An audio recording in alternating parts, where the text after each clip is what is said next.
માણસ પૈસા માટે પરિશ્રમ કરે, ઘણી વાર તો પાપ કરે, પણ ભગવાનનું સર્જન એવું છે કે માણસ મરી જાય ને તો પૈસા રહી જાય ને પાપ ભેગા આવે.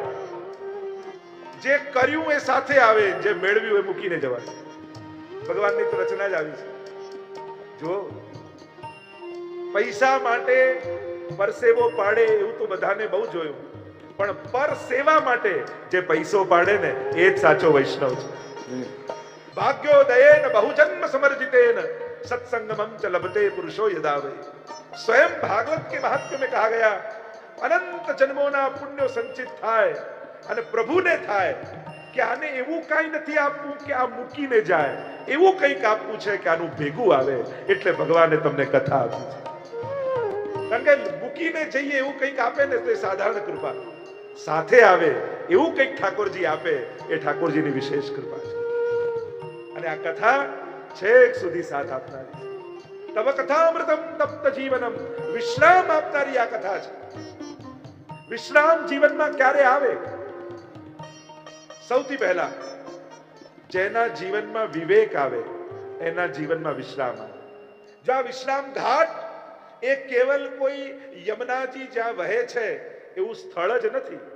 આપણે તો આ વિશ્રામ ઘાટને આપણું ઘટ બનાવવાનું છે. દરેકનું ઘટ, દરેકનું હૃદય 7 દિવસમાં વિશ્રામ ઘાટ બની જશે. પરમ વિશ્રામ પાયો, પરમ વિશ્રામ એમ તુલસીદાસજી પણ કહે છે. આ વિશ્રામ શબ્દ એ સાધારણ નથી. જીવનમાં મળેલો એવો આરામ જે મળ્યા પછી બીજું કાંઈ મેળવવાની ઈચ્છા ન રહે એને જ કહેવાય વિશ્રામ. અને આ કથા તમને પરમ વિશ્રામ સુધી લઈ જશે. અને આ પરમ વિશ્રામ ક્યાં મળવાનો, કઈ રીતે મળવાનો? તો કહ્યું કે જેના જીવનમાં વિવેક આવે એના જીવનમાં વિશ્રામ આવે. વિશ્રામ એક એક શબ્દને પણ તમે લઈ લો ને તો સૌથી પહેલા વિશ્રામનો પહેલો વી એટલે વિવેક. જીવનમાં વિવેક છે. ભાગવતના મહાત્મ્યમાં આવશે, તદોદયતે વિવેક. પ્રશ્ન કર્યો છે, અમારા જીવનમાં વિવેક કેમ પ્રગટે? અને વિવેક એટલે કેવલ વ્યવહારની કુશળતા જ નહીં. ઘણીવાર કોઈ બોલવામાં બહુ વિવેકી હોય યા વ્યવહારમાં બહુ વિવેકી હોય, એટલે કે વ્યવહાર કુશળ હોય એટલે આપણે એમ માનીએ કે આ બહુ વિવેકી છે. પણ આ તો કેવલ વ્યવહારની કુશળતા છે. વિવેક કેવલ વ્યવહારનો નથી હોતો. વૈષ્ણવ માટે વિવેક વિચારનો વિવેક હોય છે. જીવનમાં બનતી ઘટનાઓના, જો એક વસ્તુ યાદ રાખો, ઘટનાઓ આપણા હાથમાં નથી પણ અર્થઘટનો તો આપણા હાથમાં છે ને. સારું કે નબળું બને એના અર્થઘટનો તમે કેવા કરો છો એને કહેવાય વિવેકી વ્યક્તિ. મહાપ્રભુજીએ વિવેક ધૈર્યાશ્રય નામના ગ્રંથમાં 9 પ્રકારના વિવેક આપણને આપે છે. વૈષ્ણવ બનીને વિચારતા નહીં થાવ ને તો વૈષ્ણવી વ્યવહાર પણ બહુ વાર ટકશે નહીં જીવનમાં. દરેક ઘટનાઓને જોઈ એક વૈષ્ણવી વિચાર જીવનમાં આવે છે. વિશ્રામ મેળવવા માટે સૌથી પહેલા જીવનમાં વિવેક જોઈશે. એટલે જ તુલસીદાસજી પણ કહે છે, એનો સત્સંગ વિવેક ન હોય ઓર રામ કૃપા બિન સુલભ ન સોહી. વગર સત્સંગે વિવેક આવતો નથી. એટલે કે સત્સંગ વિવેક આપે છે. જીવનમાં શું કરવું, શું ન કરવું, ક્યારે બોલવું, ક્યારે મૌન રહેવું. જો બીજું કાંઈ બહુ ન આવડે ને 2 વસ્તુ શીખી જાઓ, હા પાડતા અને ના પાડતા. આ 2 વસ્તુ શીખી જાઓ ને તો બધા ગ્રંથોનો સાર આવી જાય. ક્યાં વૈષ્ણવે હા પાડવી અને ક્યાં વૈષ્ણવે ના પાડવી. આ જો 2 વસ્તુ આવડી જાય તો માનો બધા ગ્રંથોનો સાર આવી જાય. દુર્યોધને એ જ કહ્યું ને કે જાનામિ ધર્મમ નચમે પ્રવૃત્તિ, જાનામિ અધર્મમ નચમે નિવૃત્તિ. ધર્મ શું છે હું જાણું છું છતાં એનું આચરણ કરી શકતો નથી, અને અધર્મ શું છે હું જાણું છું છતાં એને છોડી શકતો નથી. ક્યાંક આપણા બધાની સ્થિતિ આવી જ છે. આપણે જાણીએ છીએ ધર્મ શું છે અને આપણે જાણીએ છીએ અધર્મ શું છે, પણ ધર્મનું આચરણ કરવાનું સાહસ આવતું નથી અને અધર્મને છોડવાની હિંમત આવતી નથી. સત્સંગ કરશો ને તો સાહસ અને હિંમત બંને આવી જશે. દુનિયાની ચિંતા કરો છો ક્યાંક કોઈને ખોટું ન લાગી જાય, પણ કથા સાંભળ્યા પછી દુનિયાની ચિંતા નહીં રહે, ભગવાનની ચિંતા થશે કે ક્યાંક મારા ઠાકોરજીને ખોટું ન લાગી જાય, મારા પ્રભુને ગમશે કે નહીં, આનો વિચાર આવશે. વિવેક વિશ્રામ આપે છે. શ એટલે જીવનમાં સંતોષ, સમજ, અને સંતોષ અને સમજ આવે તો જીવનમાં વિશ્રામ આવે. જેને સમજ નથી, એક વસ્તુ યાદ રાખો, સંજોગોથી સુખી થવાના પ્રયાસમાં રહેશો ને તો બહુ વાર સુધી સુખ જીવનમાં રહેશે નહીં. કારણ કે સંજોગો ક્યારે ફેરવાય ખબર નથી, આપણા હાથમાં નથી. પણ સમજથી સુખી થવાનો પ્રયાસ કરશો ને તો સુખ કાયમ માટે રહેશે. જીવનમાં એવી સમજ કેળવો કે કોઈ પણ વ્યક્તિ કે સંજોગો તમને દુખી ન કરી શકે, અને એવી સમજ તમને કથા આપશે. અને કથા દ્વારા, આ સમજ દ્વારા જીવનમાં પરમ વિશ્રામ પેદા થશે. એક સ્ત્રી પરણીને આવીને પતિને કહેવા લાગી, તમે મને સુખી કરશો? પતિએ કહ્યું, જો તું માંગીશ એવી તને ગાડી લાવી આપીશ, તું કહીશ એવું ઘર બાંધી આપીશ, તું કહીશ એવા દાગીના ને કપડા લાવી આપીશ, પણ સુખી થતા જો તને ના આવડ્યું તો તને બીજો કોઈ સુખી કરી શકશે નહીં. એમ સુખી થતા જો આપણે ન શીખ્યા ને તો આપણા સિવાય આપણને બીજો કોઈ સુખી કરે એમ નથી. સંજોગો દ્વારા નહીં, સામર્થ્ય દ્વારા નહીં, સમજ દ્વારા સુખી થવાની કોશિશ કરો. જીવનમાં એવી સમજ કેળવી લો કે ગમે તેવા સંજોગો સામે આવી જાય પણ તમને કોઈ દુખી ન કરી શકે. સંજોગો આપણા હાથમાં નથી. ક્યારે, કાલે, પરમ દિવસે, જીવનમાં કઈ ઘડીએ શું બનશે આપણને ખબર નથી. આપણે આપણા ભવિષ્યને જાણતા નથી. પણ હા, એવું કંઈક સત્કર્મ કરી લઈએ જેથી આપણું ભૂતકાળ, વર્તમાન અને ભવિષ્ય ત્રણેય પાવન થઈ જાય. એક વસ્તુ યાદ રાખો, તમે કથામાં બેઠા છો. આજે રવિવાર છે એટલે સંતો, આચાર્યો, મહાત્મા એમ કહે છે કે આજ સુધીના જેટલા રવિવાર તમે ગયા એમાં કોઈ પણ પાપ થયા, સાથે આજનો દિવસ અને આજ પછીના જેટલા રવિવાર આવશે એમાં જે કંઈ પણ પાપ ભૂલથી થશે, પણ જો આજે રવિવારની કથા સાંભળી તો રવિવારના જીવનભરના પાપ સમાપ્ત. કાલે સોમવાર, પરમ દિવસે મંગળવાર, જે વાર ચૂક્યા એ જવાબદારી તમારી. પણ જો 7 વાર પકડી રાખ્યા તો પછી જવાબદારી ઠાકોરજીની બની જશે. કારણ કે આ વારે તો આ કથામાં બેઠો હતો. જે ક્ષણે તમે પવિત્ર કાર્ય કર્યો, ઠાકોરજી એ કાર્ય દ્વારા જીવનના સમસ્ત પાપોને નિર્મૂલ કરે છે. અને કથાનું આ મહાત્મ્ય છે. જેમ કોઈ ઓરડામાં 100 વર્ષથી અંધારું હોય, દરવાજો બંધ હોય, અંધકાર હોય, એ 100 વર્ષના ભૂતકાળના અંધકારને દૂર કરવા કેટલા વર્ષ લાગે?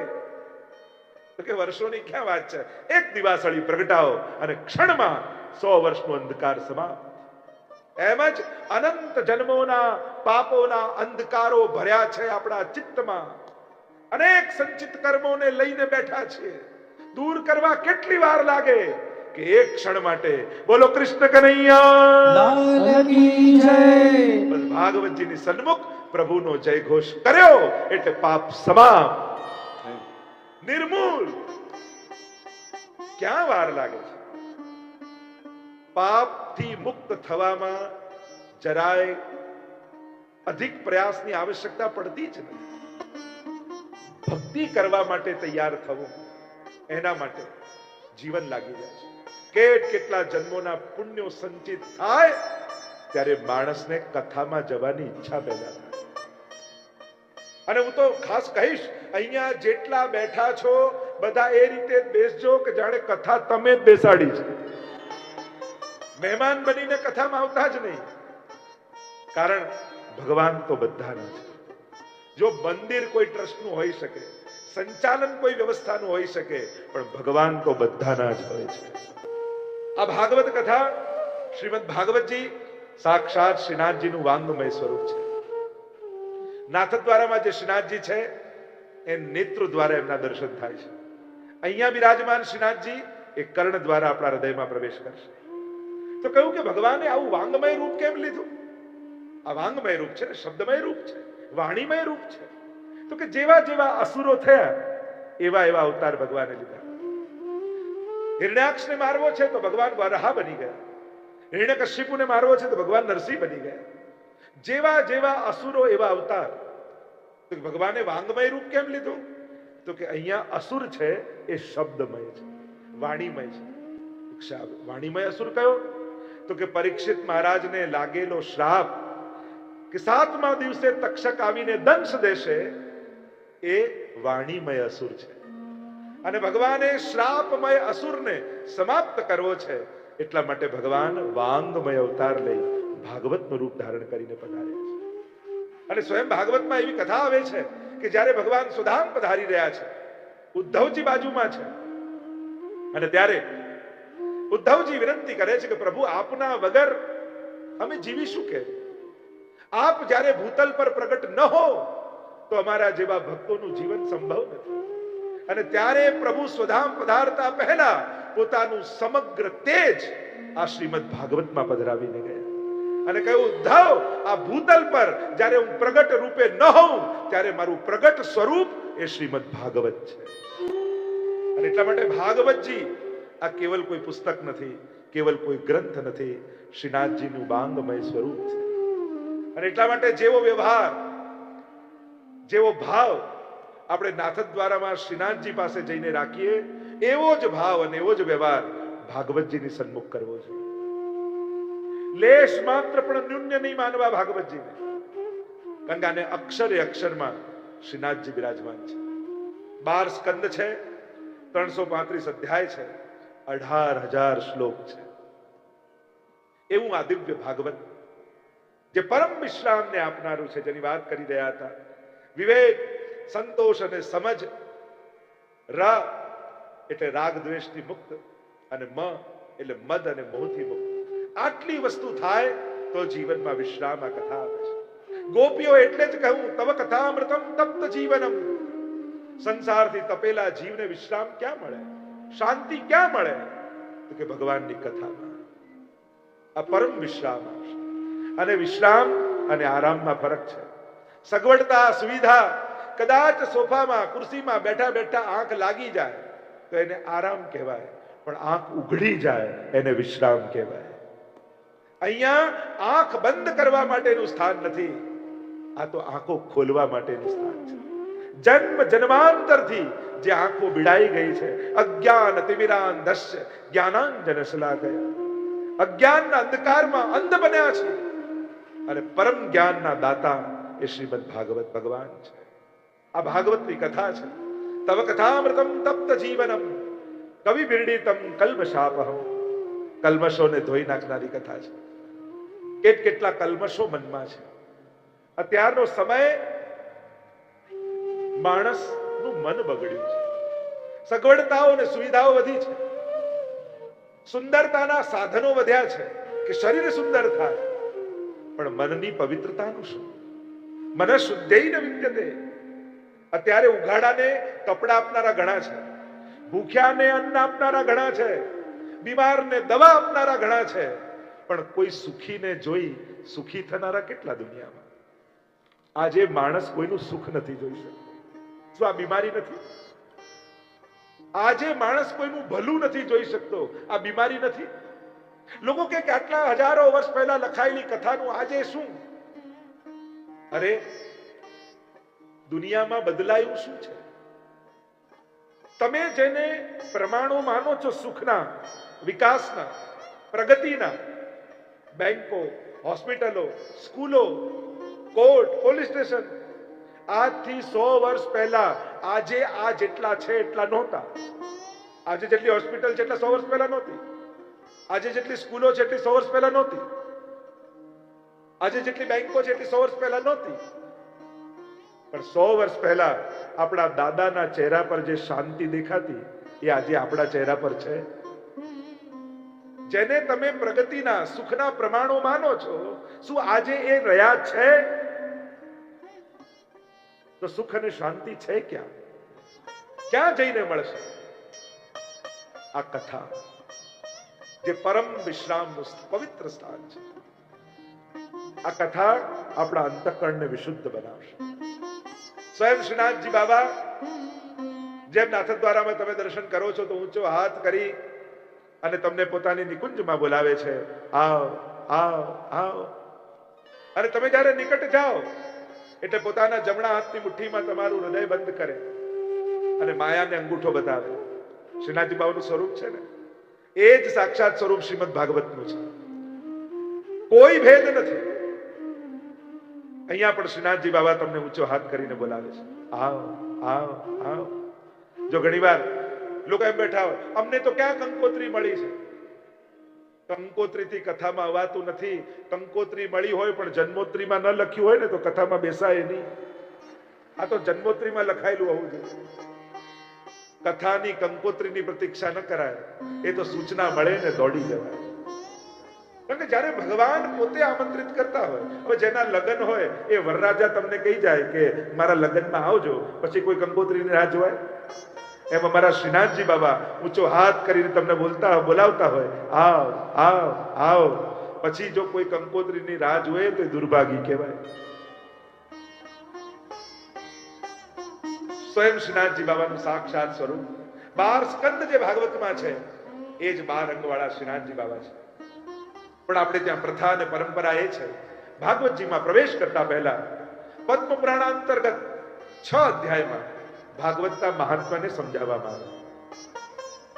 આ તમે જે કથા શ્રવણ કરવા જઈ રહ્યા છો એ કથા છે શું, એનું સ્વરૂપ શું છે, એનું સામર્થ્ય શું છે, એનો સ્વભાવ શું છે, અને આ તમને જે મળ્યું છે એ સાધારણ નથી.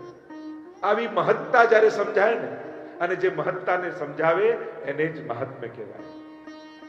6 અધ્યાયમાં એટલા માટે કારણ કે આ ભગવાનની કથા છે. અને ભગવાન કોને કહેવાય?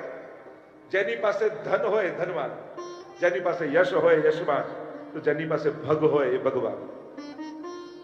તો ભગ કોને કહેવાય? તો કે ઐશ્વર્ય, વીર્ય, યશ, શ્રી, જ્ઞાન અને વૈરાગ્ય, આ 6 ગુણને ભગ કહેવાય. અને આ ભગને જેને ધારણ કર્યા છે એ ભગવાન કહેવાય. તો ભગવાનના મહાત્મ્યને 6 અધ્યાયમાં પદ્મ પુરાણમાં સમજાવવામાં આવ્યા. आइए प्रवेश करते हैं महात्मा की कथा. मंगलाचरण કર્યું છે. મંગલાચરણ એ જ મંગલાચરણ. મંગલ આચરણ, મંગલ વિચાર, મંગલ ઉચ્ચારણ, મંગલ કાર્ય, આ બધું મંગલાચરણ છે.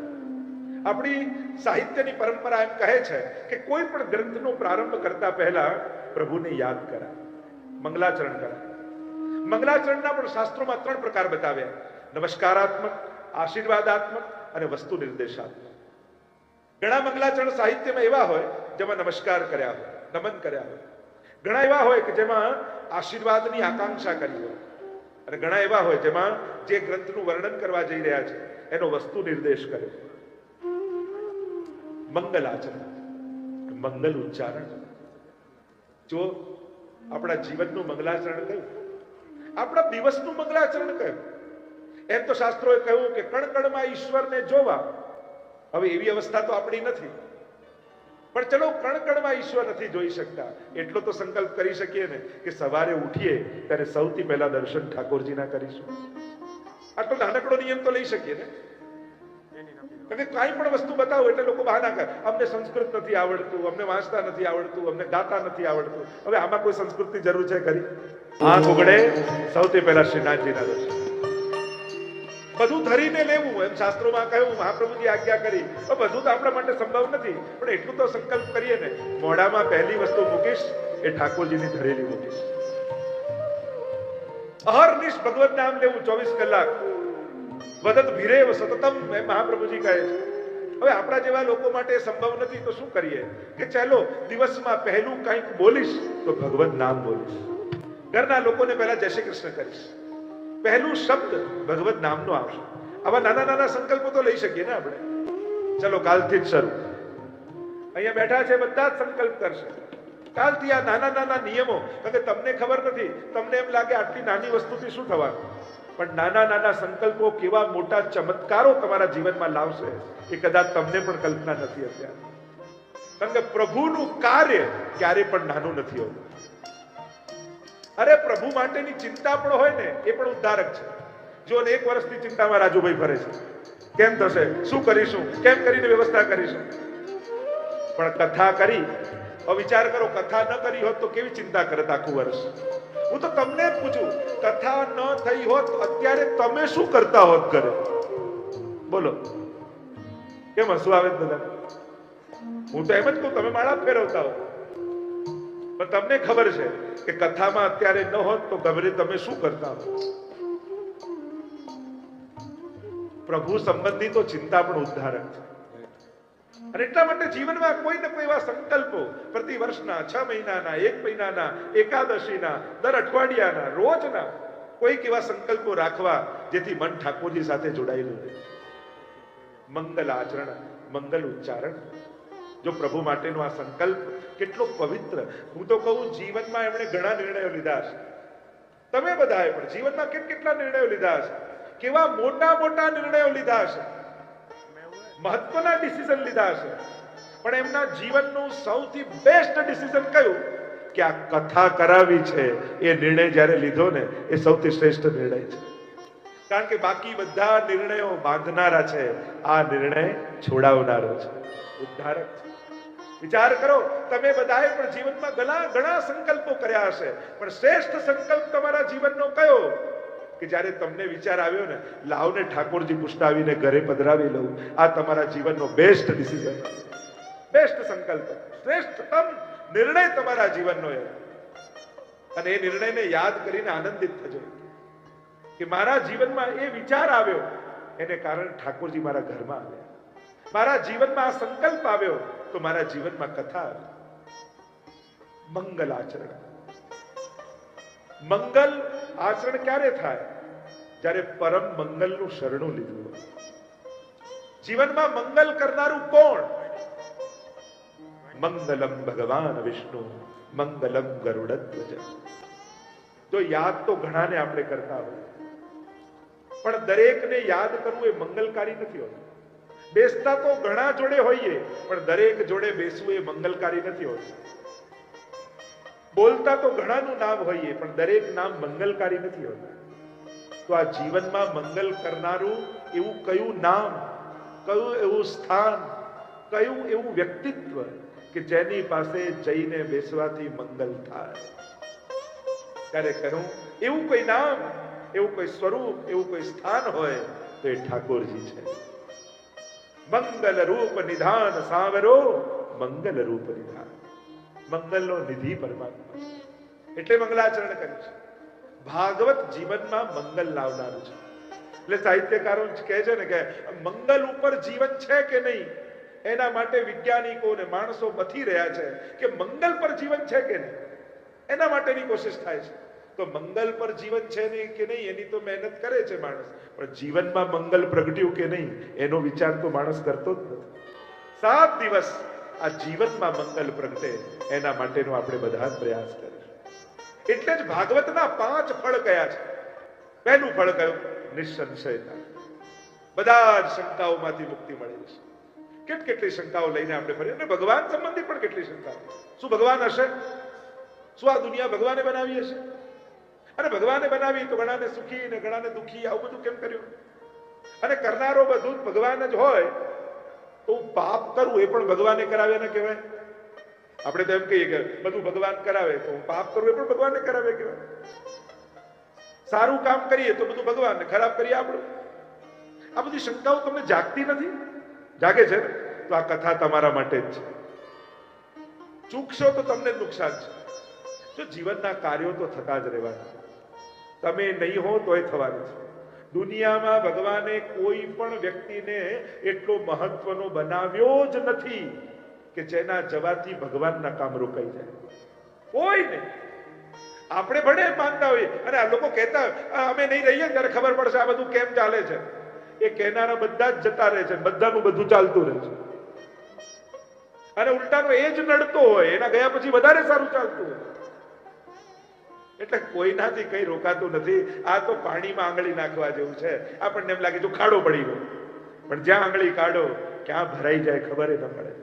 દુનિયામાં કેટલા મહાત્માઓ આવ્યા, કેટલા નેતાઓ આવ્યા, કેટલા ધર્મગુરુઓ, સમાજ સુધારકો, કેવા કેવા મહાન લોકો આવ્યા. આપણને એમ થયું કે આ નહીં રહે તો શું થશે, પણ એ બધા ગયા અને દુનિયા ચાલતી જ રહી.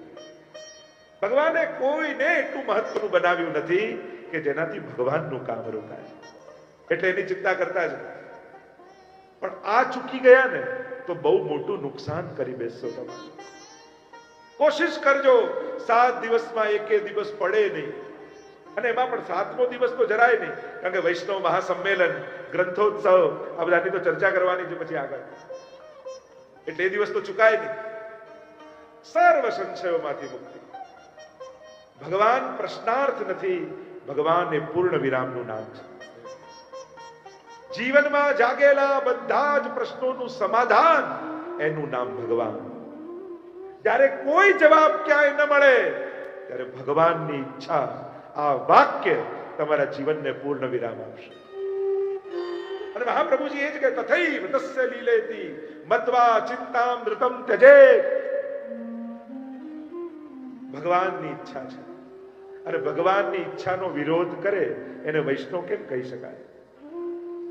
એને પણ હસતા હસતા ભગવાનનો પ્રસાદ માની માથે ચડાવી લે ને તો વૈષ્ણવ કહેવાય.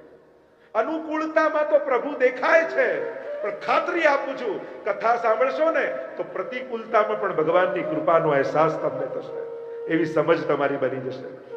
અને વિપરીત સંજોગોમાં પણ જે ભગવાનની કૃપાને શોધી લે એનું નામ જ વૈષ્ણવ છે.